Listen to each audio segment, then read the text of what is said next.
Dovolte mi, aby som vás privítal na druhom dni našej medzinárodnej konferencie, ktorá sa bude venovať téme sexuálneho násilia, prevencii a pomoci pre preživšie.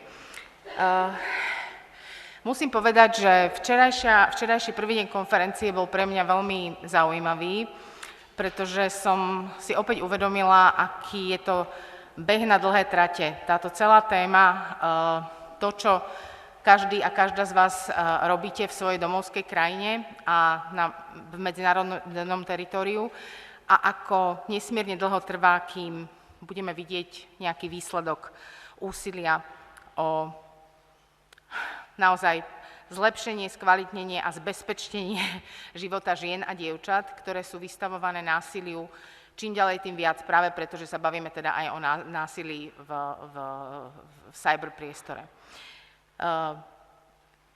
Veľmi si vážim a som rada, že mnohí z vás sa zúčastnili včerajšej pískačky, lebo po tom celom dni, kedy sme tu si naozaj vymieniali expertné názory a počula som veľmi veľa nových informácií, nových štatistík, ktoré teda nie sú veľmi optimistické, tak sme sa preniesli zrazu do toho verejného priestoru a už samotný ten fakt, že bratislavskí ľudia na ulici mohli vidieť zrazu, že sú nejakí ľudia ochotní stať vo veľkej zime a snažiť sa o to, aby sa zvýšila citlivosť voči tak strašnému javu, ako je rodovo podmienené násilie, ktoré teda začína od absolútne útleho detstva dievčat. To bolo veľmi silné. Ten piskot možno samotný ani tak nie, ale už len to, že s nami bol populárny slovenský herec, ktorý veľmi otvorene hovoril teda o svojom zhrození, keď zistil, aké je násilie široko rozšírené v našej spoločnosti, že sme tam mali populárnu stand-upovú komičku, ktorá zdieľala svoj osobný príbeh. To sú veľmi dôležité symboly. Pre mňa je takisto nesmierne vzácne, že vy všetci ste merali cestu na Slovensko, aby ste boli tu s nami počas 16 dní aktivizmu. A pre nás, ja som z Koordinačno-metodického centra pre prevenciu násilia na ženách, je to skvelé mať možnosť byť s ľuďmi, ktorých poznáme možno len ako mená v publikáciách a zrazu ste tu a zrazu sme aj spoločná sila.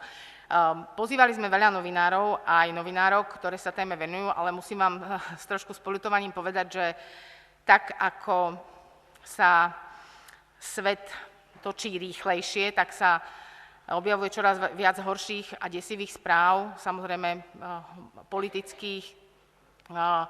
Dejú sa vojny, je kríza, naša krajina je čerstvo po voľbách, takže sa všetko mení. Takže žiaľ Bohu, napriek tomu, že si myslím, že každý jeden z vás, čo ste tu, by si zaslúžili článok do novín, čo robíte, tak sa nám to úplne nepodarilo. Ja sama sa na to hnevám, lebo som sa strašne snažila. A fakt som dúfala, že budete vyspovedaní slovenskou novinárskou obcou, ale nevadí. Som si istá, že to, čo sa tu povie, si nájde cestu von aj v práci a v ďalších projektoch našich spoločných. Takže bez toho, aby som ďalej rozprávala o mojom dojatí, že sme sa tu mohli stretnúť, lebo takáto veľká konferencia naozaj tu už nebola veľmi dlho, som veľmi rada, že môžem dať slovo našim hosťom, ktorých niektorí už poznáte, ale nepoznáte ešte, teda včera ste neboli s Mihailom Stojanoským z Macedónska, ktorý je členom Grévia. Ako sme sa rozprávali, Grévio tu má zlú povesť, lebo možno viete, že Slovensko nielenže neratifikovalo Istanbulský dohovor, ale aj stiahlo svoj podpis z tohto dohovoru. Takže ja som veľmi rada, že Mihail prišiel k nám a podelí sa o svoju prezentáciu a keď budete chcieť, tak vyzývam vás, ako podobne ako včera, je tu možnosť dávať otázky cez slajdo. Určite to využite a spýtame sa ho následne. Mihail, floor is yours.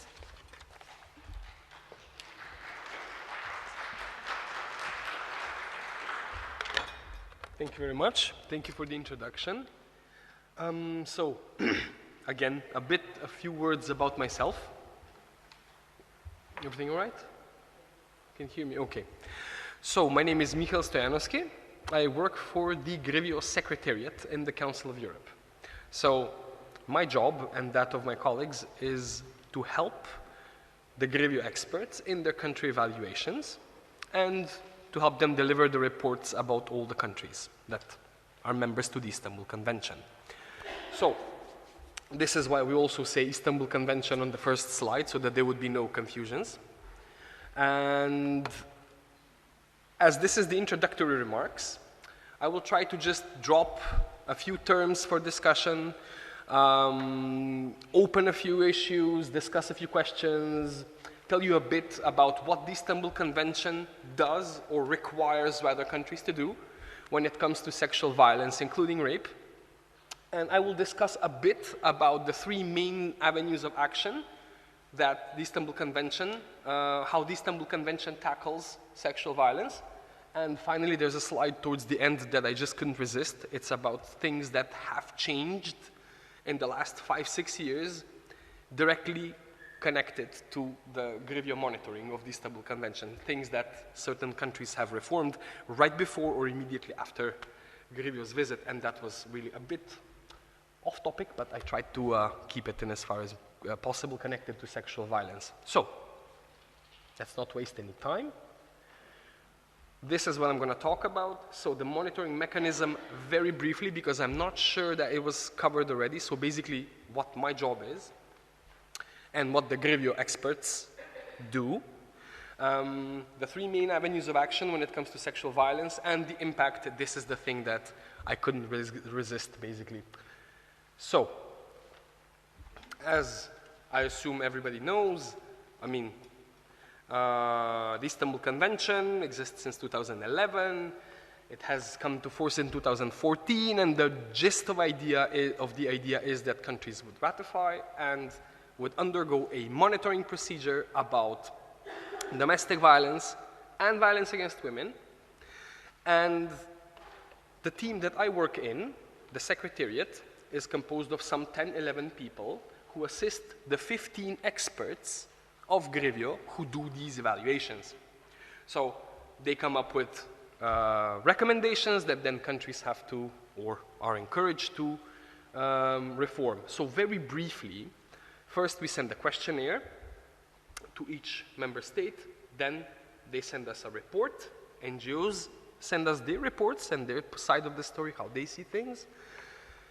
A state visit is then organized, a draft report is prepared by the Grevio experts and the Secretariat, after which a final report is adopted and sent to the government. They don't get to comment at this stage, but they can give us input before. And then comes the second part of the monitoring procedure, which is the Committee of the Parties, which is a political body. This is complementary to the Grevio's work, and what they do is issue recommendations, specific things that need to be changed and in what way that needs to be done for every member state.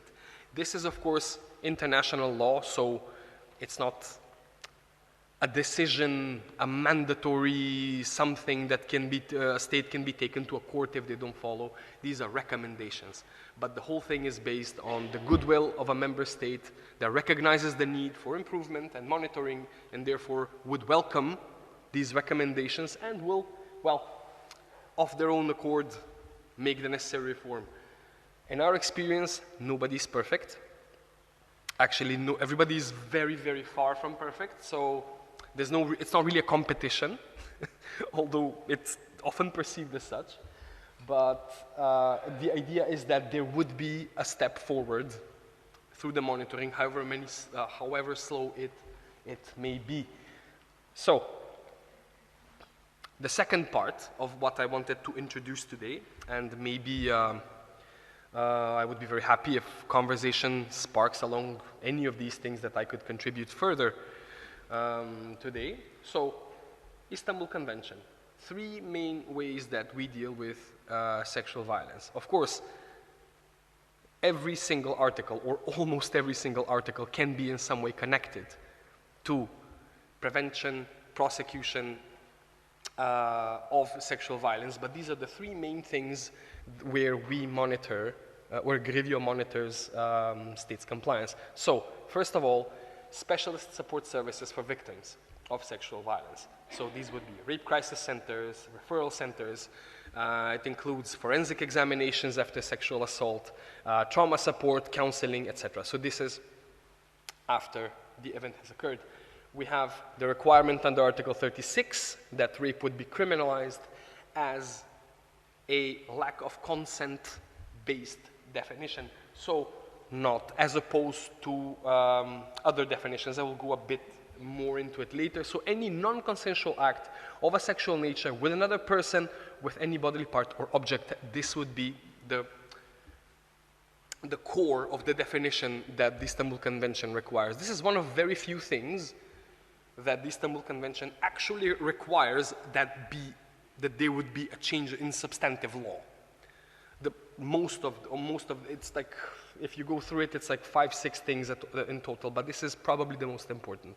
And Articles 49, 50, and 56, this is about prosecution, how it goes, how should the police behave, how should the prosecution behave, and certain rights and protections that are afforded to victims as part of civil and criminal proceedings, how to question a victim, how not to question a victim, how to treat them in a gender-sensitive way, and all of these elements. I will touch on that a bit later. So, the first point. What special services are required for victims of sexual violence? One-stop shop model, rape crisis or sexual violence referral centers. There are some requirements there which are mentioned. In some places I put countries which have adopted this. Just a few examples here and there. So, standardized protocols about forensic services, also several requirements about how forensic evidence should be collected, stored, and made available for use by the victim immediately, later, or at any point in time. And the receiving all of these services would not be contingent on the victim reporting the crime to the police. This is a big requirement. And also short and long-term psychological counseling. So, I'm skipping over a lot of these things because the nature of the presentation is more to introduce the topic of the Istanbul Convention and how it's really not that scary. But honestly, about Article 25, you can discuss for days, for the aspects of what's the availability, what are the standards to be used in a rape crisis center, what does a victim-centered approach mean, how is forensic evidence to be stored. There's a whole lot to discuss here, so I'm just going to skip very quickly over all of these topics. So, the Article 36 is the definition of rape, what I mentioned before. This is the second important thing that we really try to harmonize. So, there are force-based definitions of rape across countries in Europe. This is those which require violence to be present, and if there is no violence, then there is no rape. So these are clearly not in line with the requirements of the Istanbul Convention. There is something that is sometimes split as a two-tiered approach, where there can be two definitions in the law. Sometimes it's called a negligent rape versus rape, for lack of better terms. But one is with the presence of violence, and the other is without violence, simply lack of consent. There are many variants of this. Sometimes it can be a single definition where violence is considered to be an aggravating factor. So every country does their own thing, but when you try to group the definitions, you roughly get these 4 groups. Then there is the no means no approach. So this is where refusal of a sexual advance needs to be clearly stated. So saying no is required for rape to be proved in court. This is better than the violence-based definition, but it's not ideal, and the reasons for that are put below. First one is that it does not cover freeze reactions and reactions of passivity. In situations where, and studies have shown that this is really a thing, there's a high prevalence of this type of rapes, and this is simply not covered by no means no. Otherwise, it's, as I said, better than requiring physical resistance or fighting or something, which is something that we see in a lot of European countries still today. And then we have the last, only yes means yes, where a positive communication of consent by all parties participating needs to be clearly put forward. Sweden, Belgium, Malta, and there are others meanwhile. And since 2023, also North Macedonia, and I'm putting this because it just happened 6 months ago. And this is one of the things that I will get to later, specific things which were changed following a Grevio visit. So only yes means yes. This is the golden standard, basically, and there are experts here which are much more versed in the finesse of the communication of consent, but this is basically what we require under the Istanbul Convention, Article 36. So, this is the last avenue of action that I wanted to highlight. So things that we require by the police, prosecution, and the courts. There's a lot more than this, but I just tried to summarize a few points. For example, we need specialized protocols to be introduced and applied systematically by the police in order to avoid secondary victimization. A victim should not be required to testify 3, 4, 5, 10 times, and then on appeal, if the judgment gets quashed, appeal again and again and again. This is something that needs to be avoided, and it needs to start at the level of the police. Ideally, a victim would only give a statement once, and it ends there. And then this statement can be used in the follow-up of the whole part of the proceedings that comes later. Rules surrounding risk assessment and emergency barring orders. This is also something that the Istanbul Convention deals with. Risk assessment is when the police responds to a call of domestic violence, and then they come and they need to make a judgment call on the spot, whether there is risk to life and limb of a victim, or if there is, how serious the risk is, and if it reaches a certain threshold, then the police should be able to issue an emergency barring order, removing the perpetrator from the place of residence, effective immediately, to secure safety of the victim. This is something that we also go into. About prosecution, immediate response, and use of the one-stop shop. So we mentioned one-stop shop earlier. Immediate response is, well, clear enough. Units specializing in sexual violence are introduced in prosecutorial offices, and some rules exist about evidence collection. So this touches on forensic evidence, but it also touches on how victims should be questioned, something that we mentioned earlier. And courts, this is the only place I put an exclamation mark, no mandatory conciliation procedure, and this is something that is very straightforward and very simple, but in spite of this, in some countries, it is required that in case of a domestic violence, the two parties are brought together and reconciled if we can get over this problem, because it's not, the power dynamics are not observed, the whole history of violence is not observed, but simply it's not treated as a very serious affair, but rather as something that, well, maybe they can talk this through. So, none of this. And lastly, rules surrounding the questioning of the victim. This keeps reappearing because it really is a problem at the level of the courts. So, the three main avenues of action about sexual violence, of course, as I said, almost all the articles of the Istanbul Convention feed into the government's response to sexual violence in many ways. We have requirements about education, we have requirements about training of professionals. All of this touches in a minor way, but these are the three main avenues of action. This is a lot of text that I had to put together, but as you will see, it's mostly lists of countries. This is the last thing which we just completed at the Secretariat, and I just really wanted to mention it.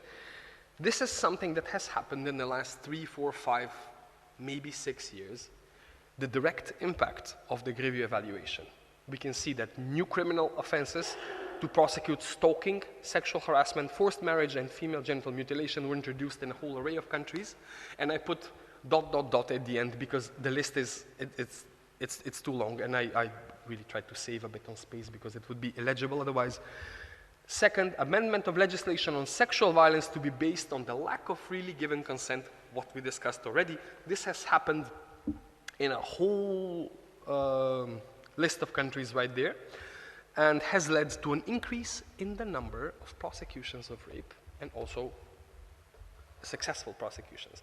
And this also hides behind the high number of cases of rape that are reported in certain European countries lately. And this has been, this data I've seen used and abused by different agendas, that there is now a wave of rape. This is part of the reason, because some actions before were simply not covered by the definition.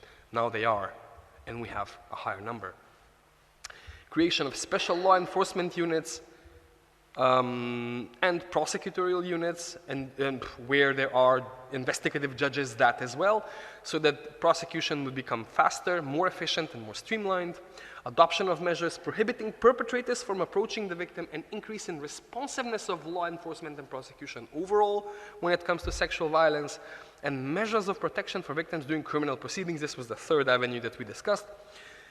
This includes hiding of addresses of victims, their occupation, their names, witnesses, victims, the holding of hearings in camera when possible, ordering the defendant to leave the courtroom during the testimony, putting forward questions in written where appropriate, video recording of testimony, etc., etc. So these are the little things which matter to a victim a lot when the thing comes to court. And we see a lot of attrition of cases on account of lack of this type of measures. So I believe that I have thrown a lot, exhausted almost nothing, because there's a lot to discuss under every single heading there. But honestly, I hope that this was a bit of food for thought to provoke, and to provoke a further discussion later today. Anyway, thank you for your attention, and I'll be around for any questions or discussion. Thank you.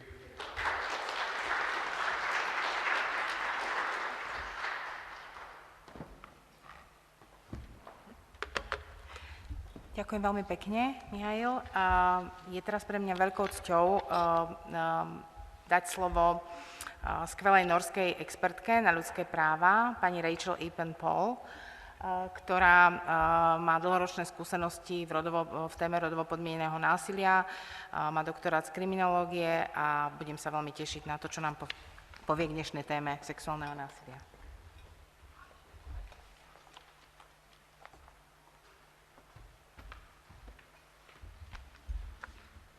Thank you. Thank you to the organizers for this opportunity to reflect on sexual violence from the perspective of human rights. And if there is time, I will also go a little bit into the situation and the discussions in Norway regarding policy making. I will take my point of departure, as I said, in human rights, in the human rights perspective, and in the rights of women, because the women's rights are fundamental to human rights. The World Conference on Human Rights, held in Vienna in 1993, proclaimed that women's rights are integral to human rights. I believe that in our eagerness to move forward, it is important to stop now and then and to reflect, to look at history, deliberate, and then move forward. Women and girls are raped in various contexts and conditions. In war, historically we see that, and to this present day, women are seen as spoils of war. Women are raped in genocide, for ethnic cleansing. Women are raped in their homes and in their families. I have worked in this area of violence against women and domestic violence for 40 years.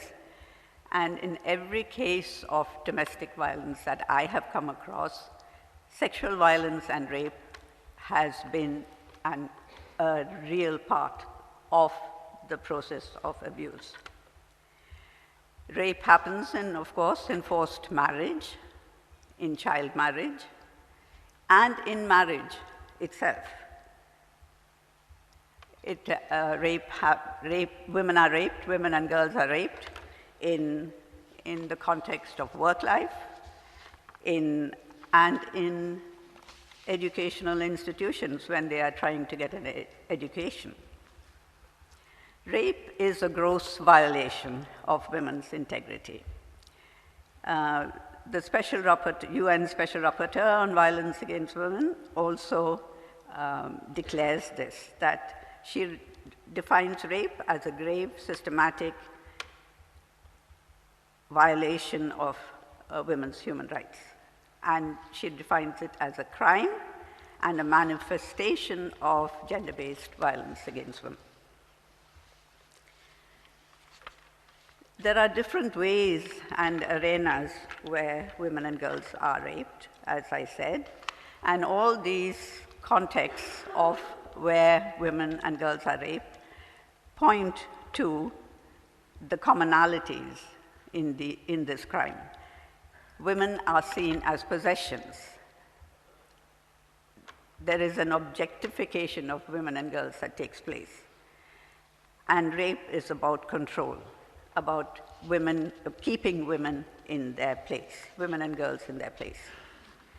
The French feminist philosopher Luce Irigaray, raised the notion that men in patriarchy and in patriarchal systems could communicate with each other through women and through women's bodies. Historically, we see, and also both in peacetime and in wartime, that women and girls are traded. Historically, we've seen that during wars, women have been traded, given to the enemy as compensation. Women and girls have been also given to guests, important guests that arrive. So historically, men have had access to women and girls through society's institutions, including marriage and families. As we heard yesterday, 1/4 of the world's population think it is justified that men can beat their wives.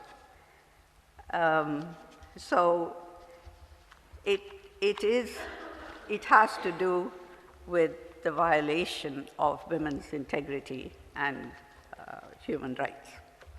There are several human rights instruments that that condemn rape and sexual assault and define rape and sexual assault as violence against women. The CEDAW prohibits rape. The Convention Against Torture recognizes rape as a form of torture. Then there is a CEDAW recommendation 1935. You all know these, the CEDAW recommendations. And then, as Mihail pointed out, the Istanbul Convention specifically condemns rape in Article 36. I won't go more into that. Rape is also condemned in Target 5.2 of the Sustainable Development Goals. It's also prohibited in all the regional human rights instruments, besides the Istanbul Convention. The UN Security Council Resolution 1325 and the following resolutions are focused on sexual violence and rape, both in wartime and peacetime. We have to see that rape in war cannot take place, or women and girls cannot be raped as an instrument in war if rape and sexual violence is not happening in our peacetime societies. So the Beijing Platform for Action also determines that violence against women is any physical, sexual, or psychological violence in the family, in the community, and or perpetrated and condoned by the state. So we have all these human rights instruments condemning rape and sexual violence.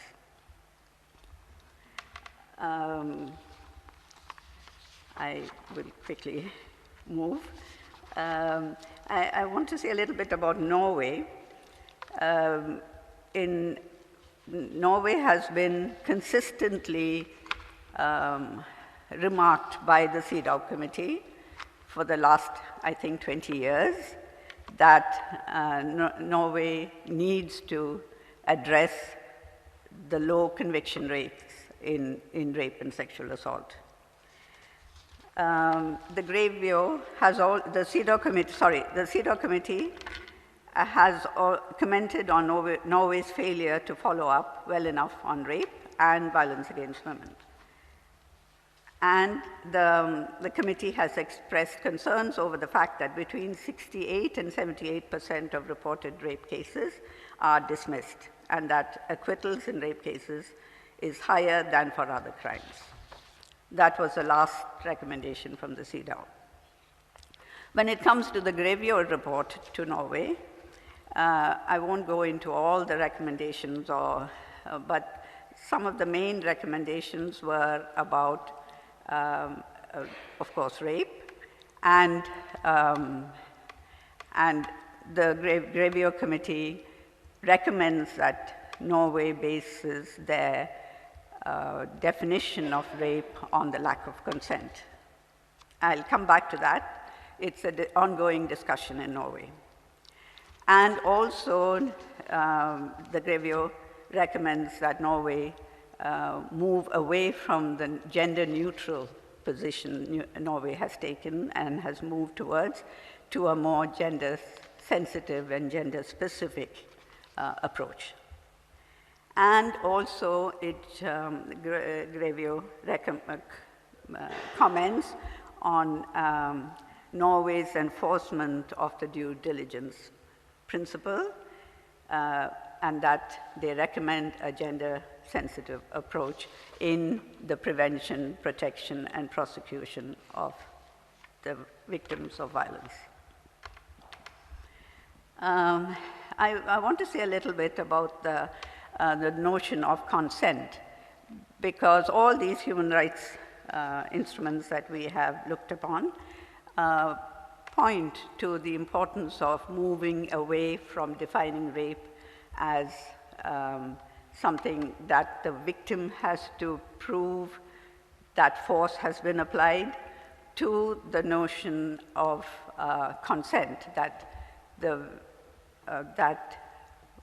access to sex or sexual intercourse happens by consent. So rape shall be based on the lack of consent. But, and this is an ongoing discussion in Norway. The Istanbul Convention and the Grevio have also recommended that, as I said, Norway takes on that approach.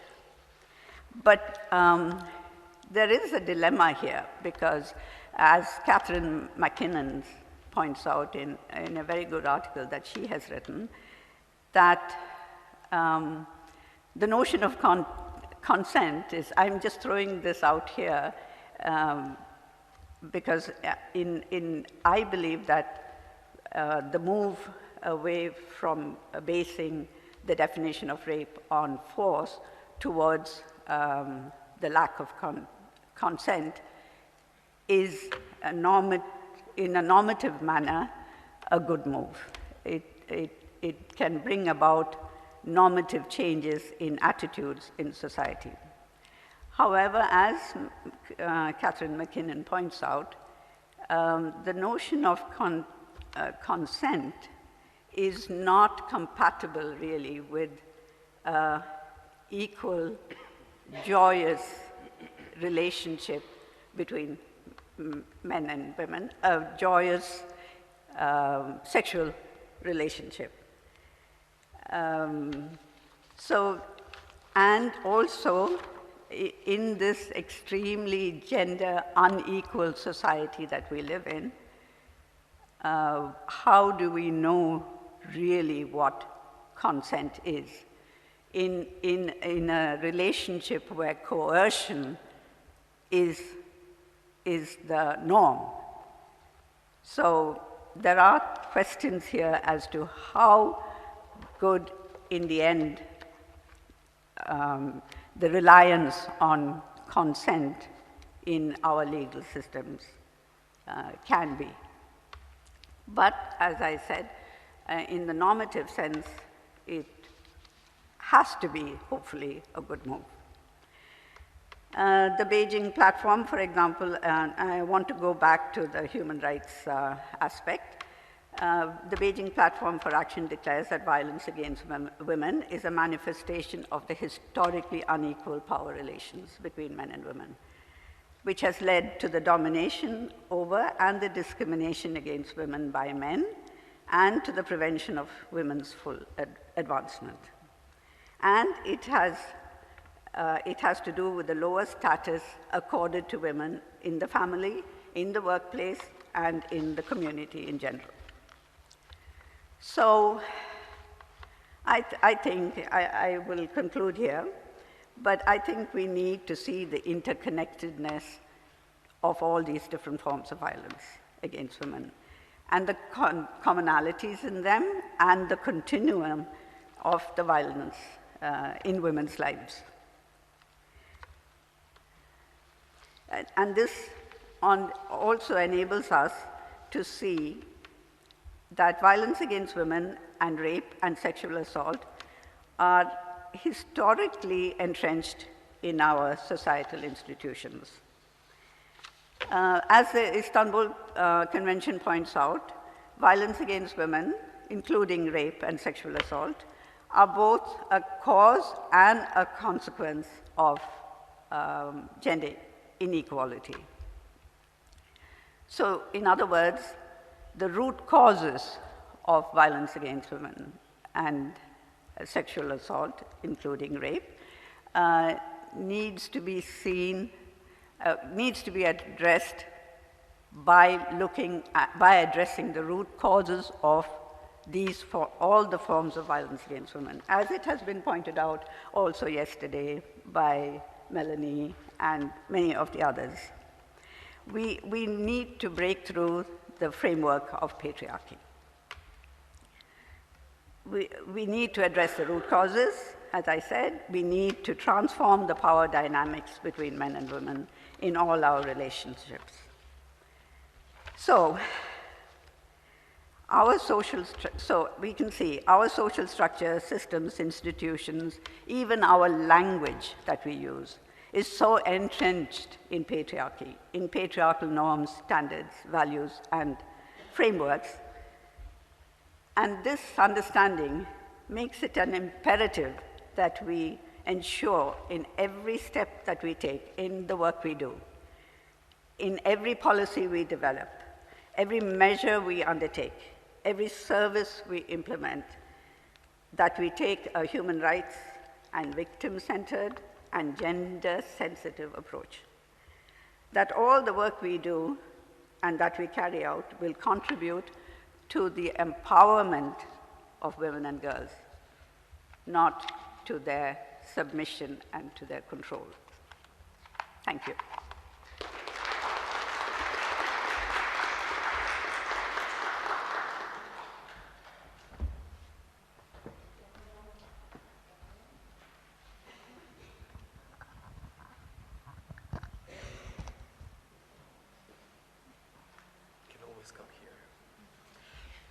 Ďakujem veľmi pekne, Rachel, za veľmi silné úvodné slová. Myslím, že nás to všetkých nabilo energiou a zvíťazíme. A teraz by som chcela odovzdať slovo Freje Ulvestad Kärki, ktorá je z Norského riaditeľstva zdravotníctva. A ešte teraz, lebo som nemala príležitosť, včera sa opätovne chcem poďakovať za včerajšie veľmi silné slova na pískačke. Bolo to veľmi dôležité, čo ste povedala, takže teším sa teraz na vašu úvodnú poznámku. Ďakujem.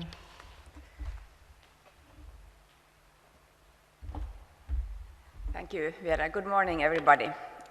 Here I stand again, and this time talking about sexual violence.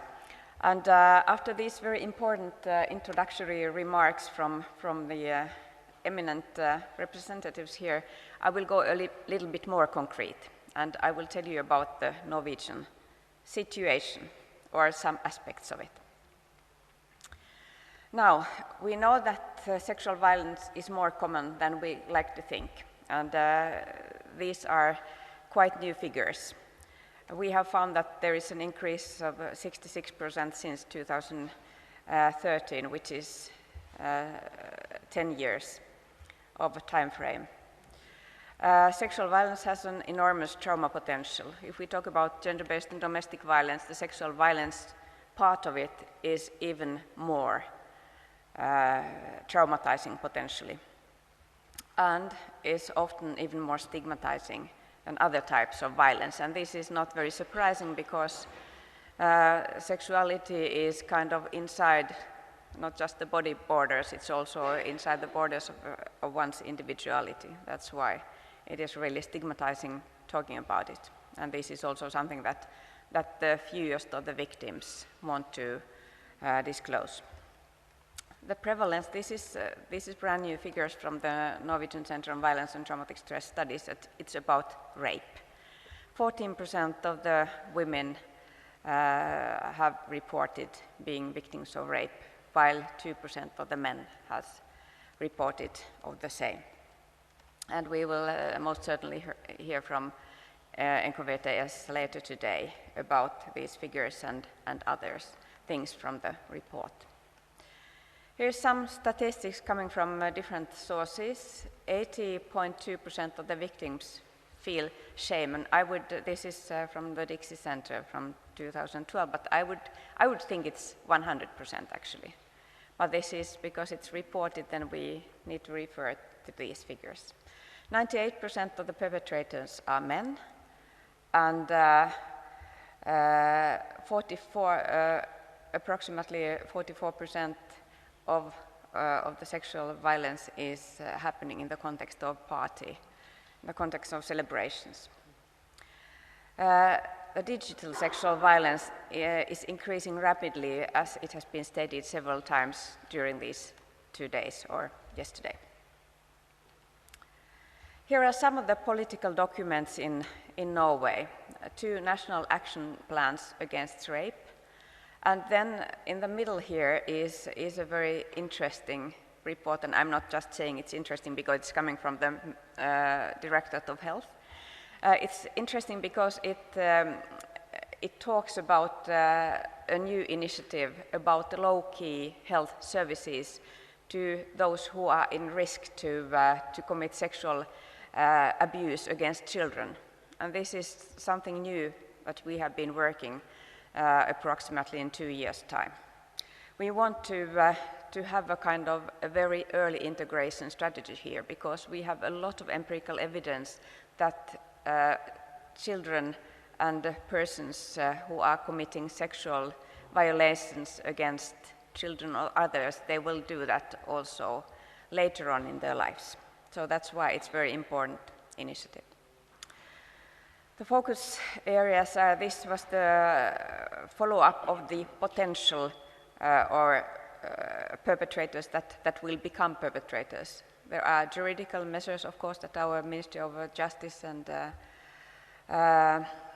Security will be able to tell more about. There are knowledge increasing measures that also have been already referred to. Education in schools is a very important area of work, because we really need to put the interventions in action as early as possible. And then there are the shelters and incest centers and the sexual assault centers that are being supported. And as I told yesterday, there are 24 of them in Norway, and there will be an eminent pioneer giving a speech later today about the contents of these SACs and the history of SACs in Norway. Coming back to the digital violence and dating violence, because the digital sphere is a part of the dating, everyday dating world for the youngsters today, and it's inseparable from the dating. 90% of the Norwegian youngsters from 9 to 18 years of age uses social media platforms, different platforms. More than 97% of them have their own mobile phone. And as we know, there is an enormous pressure to share pictures and to move the borders, your digital borders and your body borders, sharing pictures, films, videos. So 36% of girls report about at least one sexual digital violation. It's a high number, and the numbers are increasing. 10% of the boys say the same.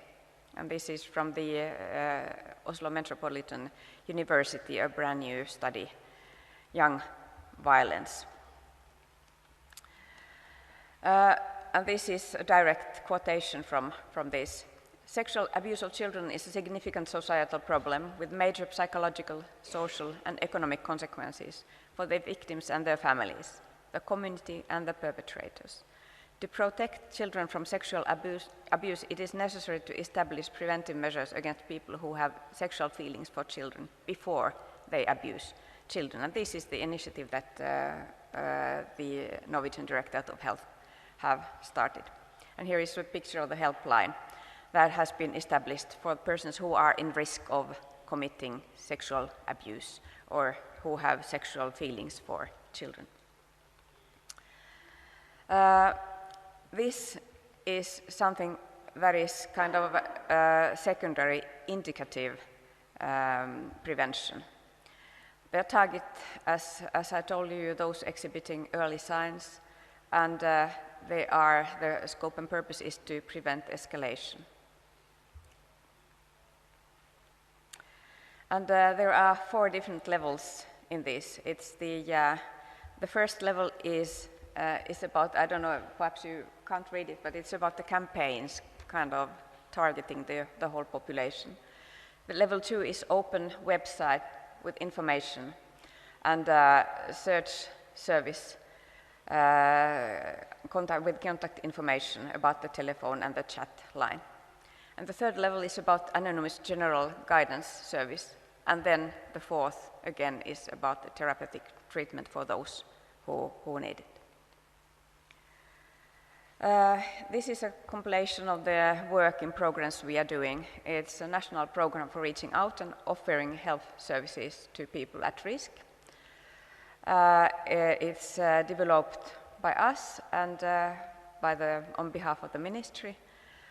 And the starting point for this actually was the Save the Children's helpline, which indicated that there was a need for this kind of service. Campaigns, website, chat service, open weekdays from, well, it's not very open, it's just two hours a weekday, but still it's a start. And there are also clinics for individual treatments in 5 cities, Oslo, Stavanger, and Bergen, Trondheim, and Tromsø in the north. The trauma potential when children are exposed to violence or sexual violence is enormous. And this gentleman, many of you most certainly recognize, it's Vincent Felitti, who has been doing his life work with adverse childhood experiences and the consequences of having that kind of experiences in the childhood. So the more adverse childhood experiences, the bigger the risk of having big problems later in life. And this is a kind of on the basis of a 40 years research, very eminent research indeed. Continuous education and training are very important. This slide I already showed you yesterday. We have our centers. I said we have, even if it's for example, the Norwegian Center on Violence and Traumatic Stress Studies, there are financing coming from other sources too, not just from the health side. And then there are these 5 hands-on regional resource centers on violence, traumatic stress, and suicide prevention. We are very proud of this collection of good centers giving education, consultation, supervision, trainings to whoever is working with the users. So that was actually my last slide. I will be brief today. Thank you for your attention, and these are the famous northern lights this time from Lofoten in the northern part of Norway. Thank you very much.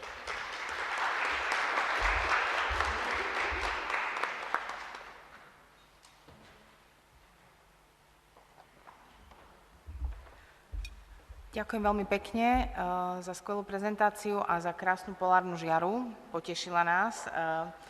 A posledné slovo dostáva Melanie Hyde zo Svetovej zdravotníckej organizácie, z ktorej, ako ste si všimli, od včera citujeme zaujímavé čísla, o ktoré sa s nami podelila, koľko mužov schvaľuje bytie svojich žien. Takže tešíme sa na ďalšie informácie od Melanie a ďakujem.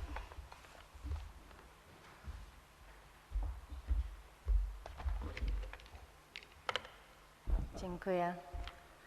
Good morning, everyone, and a big thanks again to the organizers of this conference.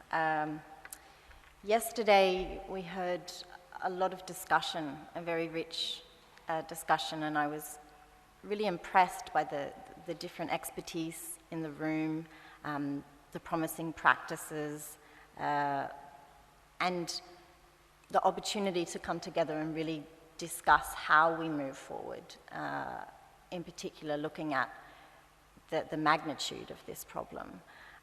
So yesterday we heard about the numbers. 1 in 3 women still experience some form of violence today. In the European region, 1 in 4 women between the ages of 15 and 49 have experienced sexual violence. And this is likely an underestimation. Gender-based violence is, as other speakers have pointed out, a human rights violation, but it's also a serious public health issue. Its impact on women's physical, mental, sexual, and reproductive health can last a lifetime. And for sexual violence in particular, there are immediate health needs which can be life-saving. Many women and men and people around the world don't know, and I don't think it's really common knowledge, that there are 72 hours after an incident of rape in order to prevent HIV, that you have 120 hours or 5 days to prevent pregnancy, that you have between 5 and 7 days to collect valuable forensic evidence, which is often needed to secure a positive prosecution within the judicial sector. And this, I think, reinforces the importance of the health piece and the health sector response to all forms of violence, but in particular, sexual violence. And health services are often the first point of contact where survivors seek care and support. So it's imperative that health systems can then offer those minimum components of care as part of an essential health services package, and that health workers are trained to respond to a survivor's needs with empathy and respect for their wishes and autonomy.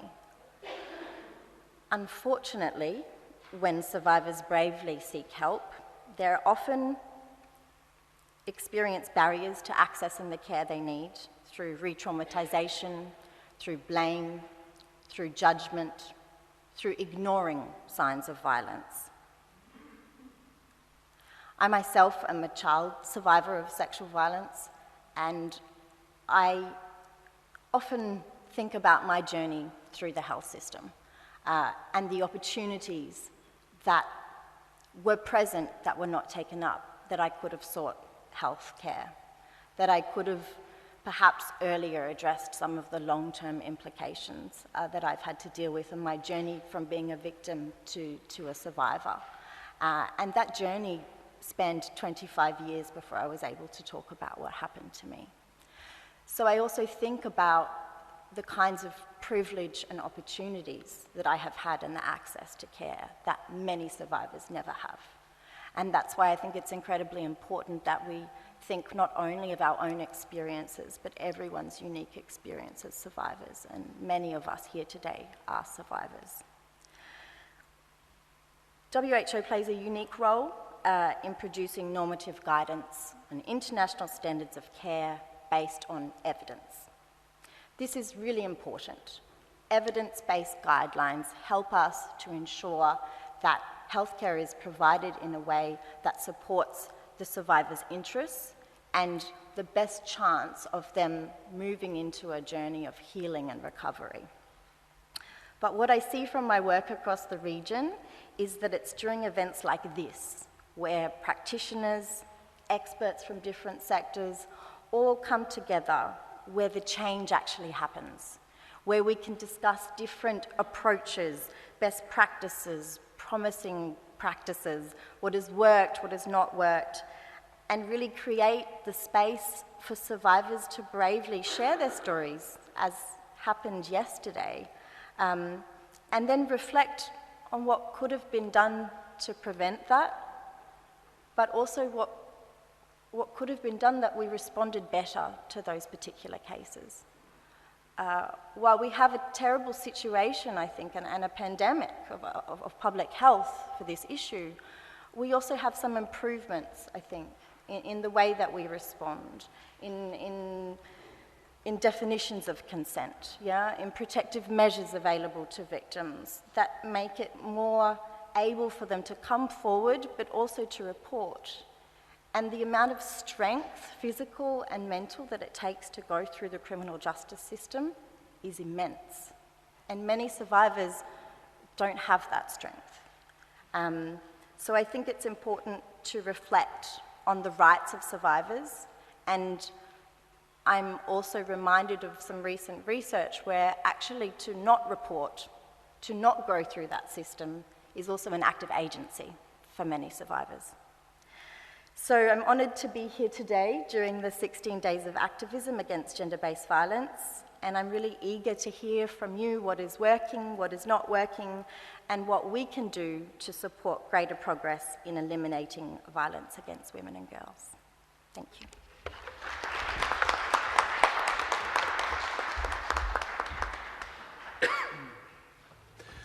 So whoever put the question forward, thank you very much.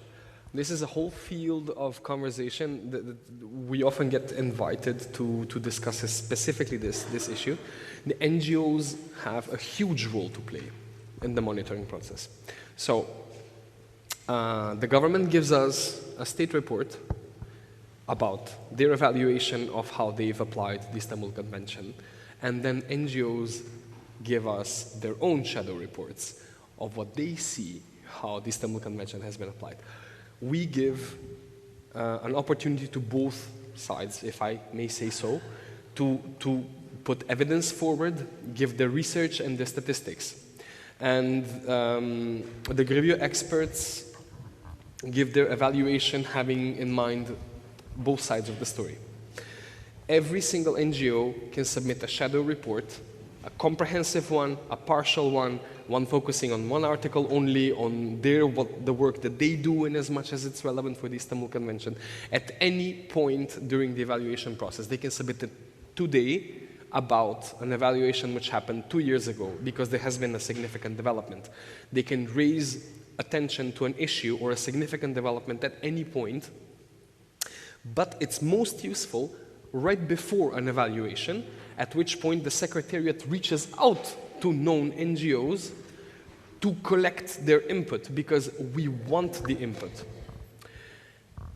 We want written contributions.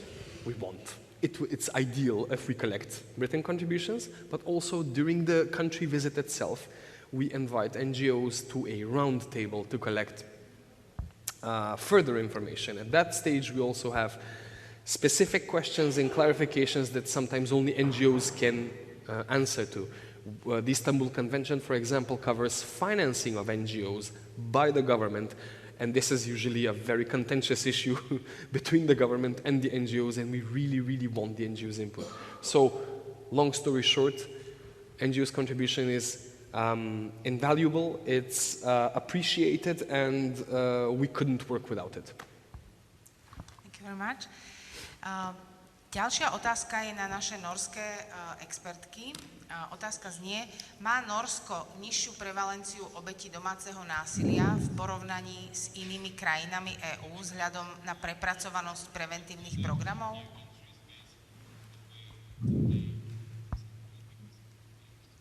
So if Freja...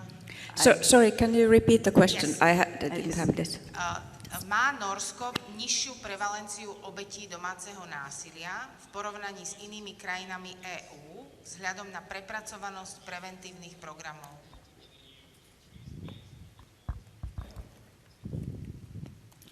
Actually, this is a question I will pass forward to the people at the Norwegian Center on Violence and Traumatic Stress Studies, because they are behind this, the last report. So please, Solveig, can you get the mic?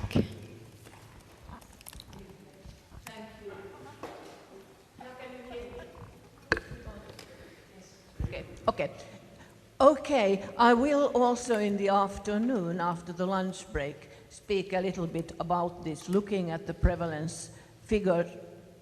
Is it okay? Figures in Norway. But the interesting thing is that if you compare the prevalence study we did about 10 years ago with the study we did last year, the numbers have gone up amongst women and especially younger women. This means either that there is more sexual violence today, or it means that women in Norway are more, the tendency is more that they can speak about it. They are not afraid of an issue that has been a taboo issue for a long time. This is very difficult to know just on the basis of the figures. We have to go behind the statistics.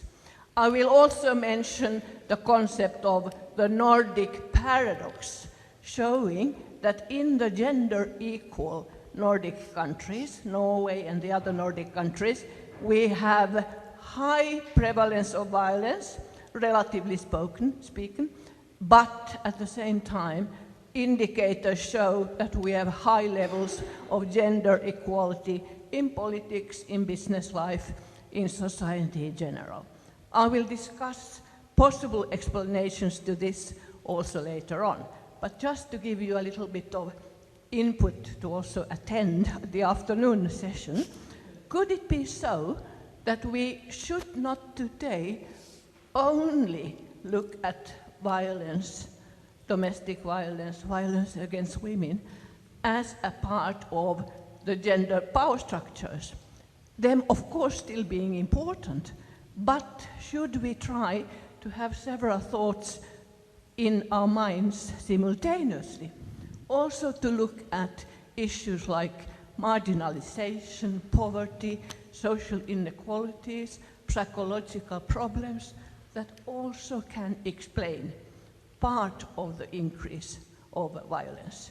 I think these issues are very important for us to tackle. That does not mean that gender would not play an important role even today, but just to broaden perhaps the spectrum a little bit. Thank you. And to add to this, as I told yesterday, so we have a new white paper addressing the social disparities, reducing the social disparities. So this kind of is an add-on to what Solveig just said. Thank you. Thank you very much. There are two more questions, but the question is also that we should go and have a break. So I will read the questions, and I'm totally sure we will get to them during the day. So two questions are, how to address the lack of equality between women and men when talk about sexuality? And then in Slovak, koľko percent obvinených zo znásilnenia bolo aj právoplatne odsúdených po zmene legislatív definície znásilnenia v dotknutých krajinách? So this is this very hard question, how really law is working in what countries. So if anyone wants to answer any of these questions, yes, but also coffee is out there.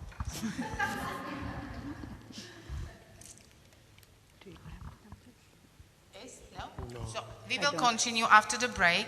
And before, no, excuse me. Barbara.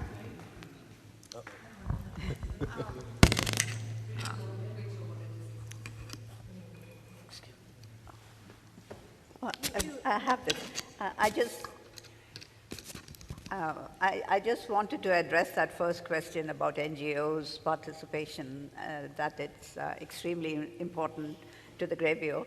But NGO participation is also extremely important to the CEDAW committee. They take in shadow reports from NGOs, and a lot of their feedback to countries is based on the NGO shadow reporting. So it is NGOs' activities and knowledge and on-the-ground expertise and knowledge is so valuable to these evaluating committees. And therefore, again, we come back to what we were discussing yesterday about the financing and strengthening of NGOs. It's so crucial for this work to move forward. Thank you.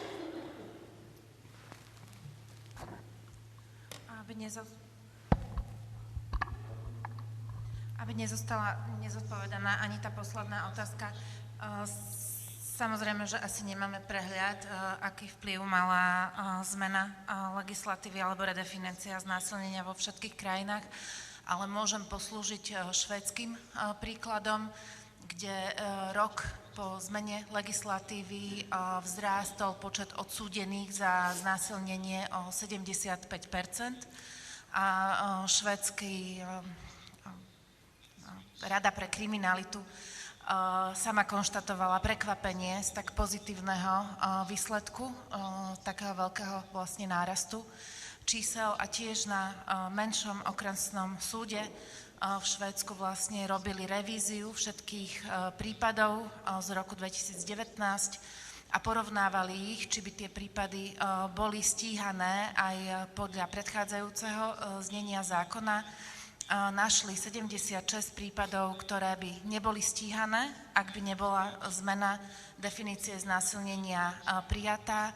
A z týchto 76 stíhaných prípadov 50% sa skončilo odsúdením aj páchateľa. Takže bolo dostatok dôkazov a hovorím to iba preto, že je taká debata, že redefinícia znásilnenia napríklad na Slovensku by znemožnila orgánom činným v trestnom konaní vlastne stíhať páchateľov. Pozitívny príklad zo Švédska ukazuje opak, že to ide a ide to aj úspešnejšie.